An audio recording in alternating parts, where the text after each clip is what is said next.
for the open world assignment, I knew pretty much instantly what I wanted to do.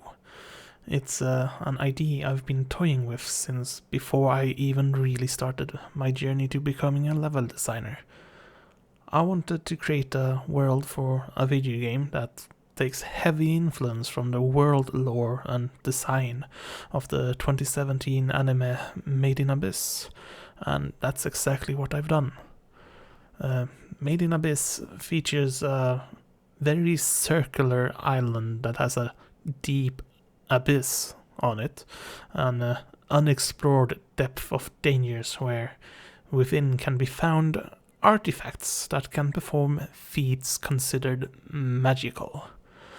And the most important piece of lore and world building inspiration I took from there is the idea that explorers, like those crazy adventurers who dare to brave the dangers of the abyss, are some of the most important individuals in the society that sprung to life on the island. So, who is the player?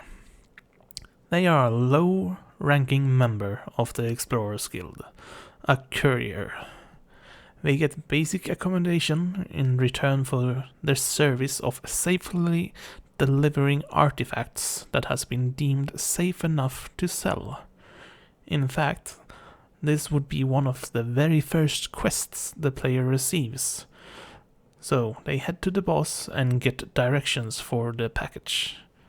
They are to head to the hamlet on the other side of the red tunnel in the shanty town. So you just head out on your journey. As you leave the Courier's Hall, you are allowed to explore the guild's little collection of buildings, but you cannot open the very big gates. So you head out and follow the sign saying where to go, and you reach a bridge over Hoover Dam, or, well, a smaller version of Hoover Dam. Yes, really smaller. On the bridge you'll meet an NPC. They claim they're on their way to the Explorers Guild to request help with some rebuilding efforts. A nasty storm had hit last night and the shanty town took some damage. But they've stopped to take a breather and enjoy the view. Hopefully, this prompts the player to look around from here. From here they can see every location of the island except two. One of the locations they can't see, they are on their way to, the hamlet, and the other one is saved for later. But I wished to give the player like a good, but not perfect, vantage point so the player can start feeling some excitement of the places they will get to see, and also start building up the idea of getting to descend into the abyss as they can see the Explorers Guild's elevator system from here.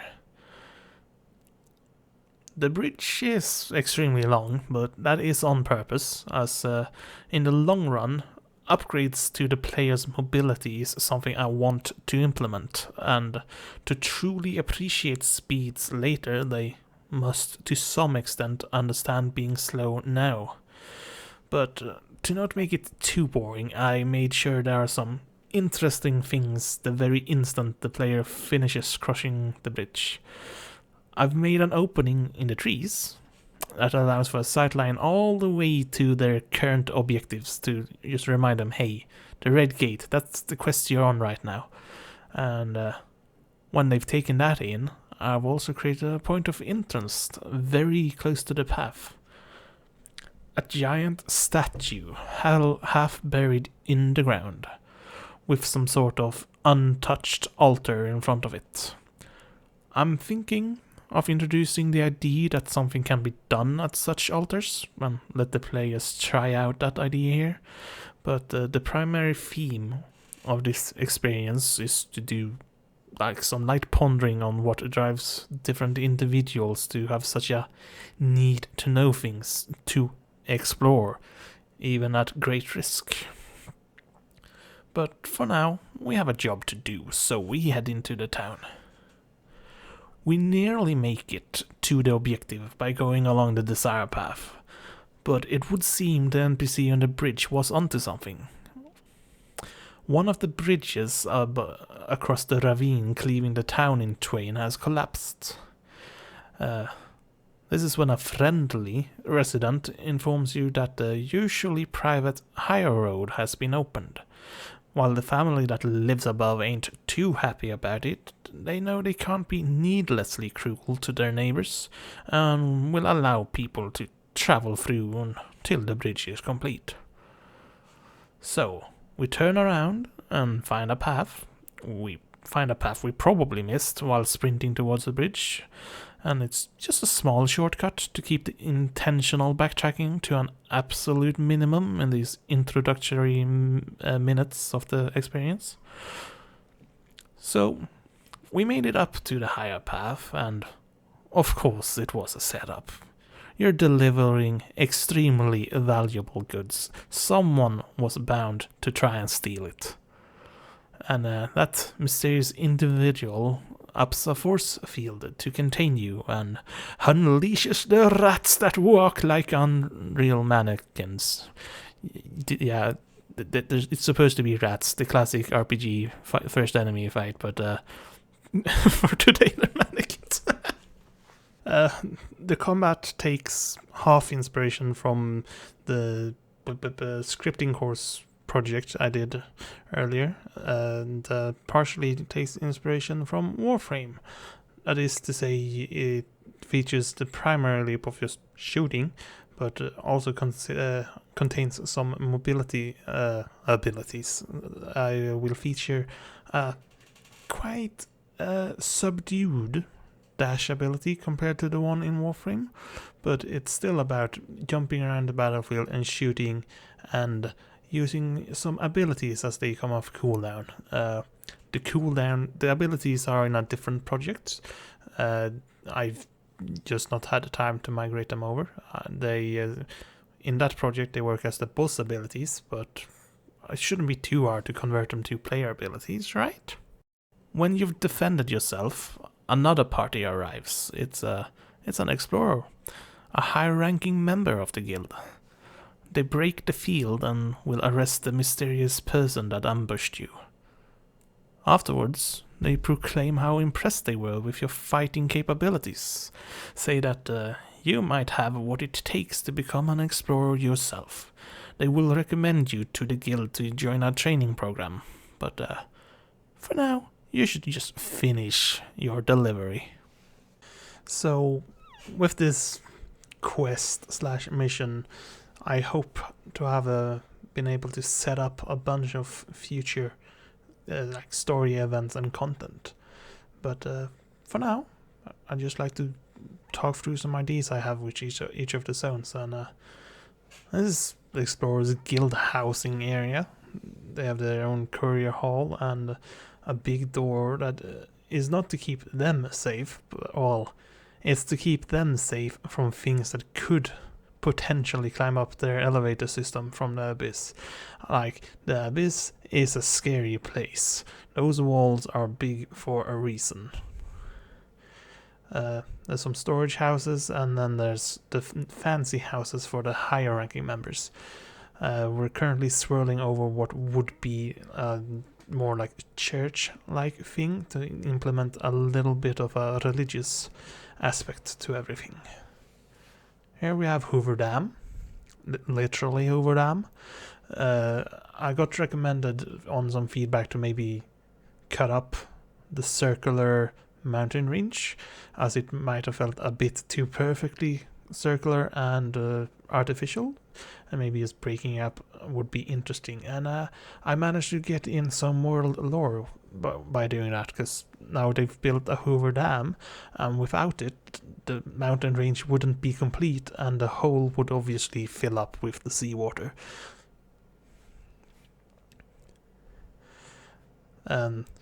This is the area with the stone giant, statue that is giant. It is the absolute most recent addition, as I wanted a point of interest as you head towards the town.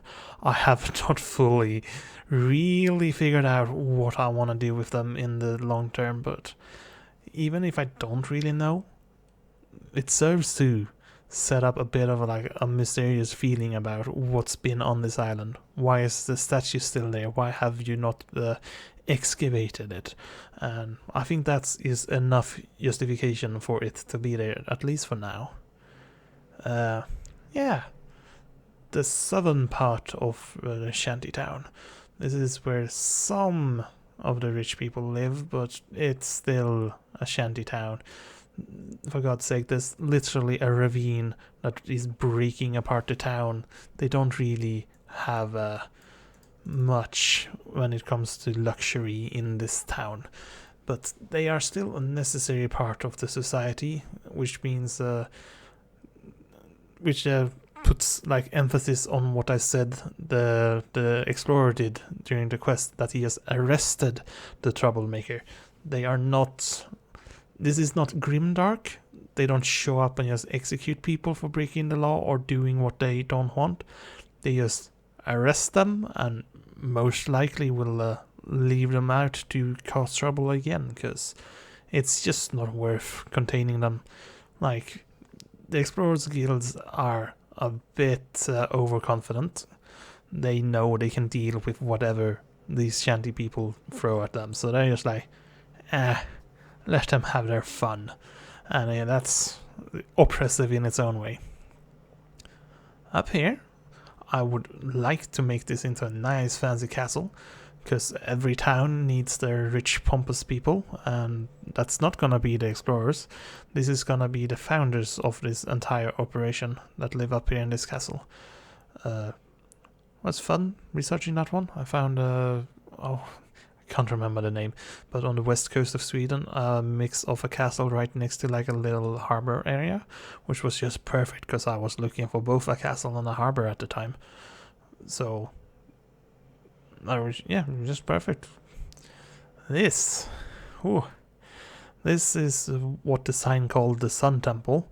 It's going to be like an area for training explorers to get them up to snuff, to make them good enough to allow them to do solo missions into the abyss. It's it's a warrior monk religious kind of thing, and the original layout was the Shaolin Temple in China of Kung Fu. I changed a lot of the blocks where they lie. It's not too similar anymore, but that's where I took it from. Oh yeah, here we have the harbor that was connected to the castle. It's on the other side of a mountain range here. Its existence is because, well, you're collecting artifacts to sell the really expensive stuff.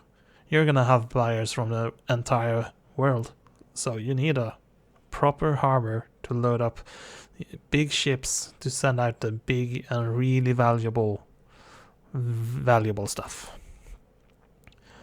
And this is the hamlet that you were supposed to go to. I didn't show it in the playthrough because I'm a week behind. I just did not have time to get as far as I wanted. This is still flat. It's a bit boring, but it has the potential. This is like not the rich people's harbor. This is the like criminal harbor, if that makes sense. The back door into the island. But the Explorers Guild still deal with them because they don't really care.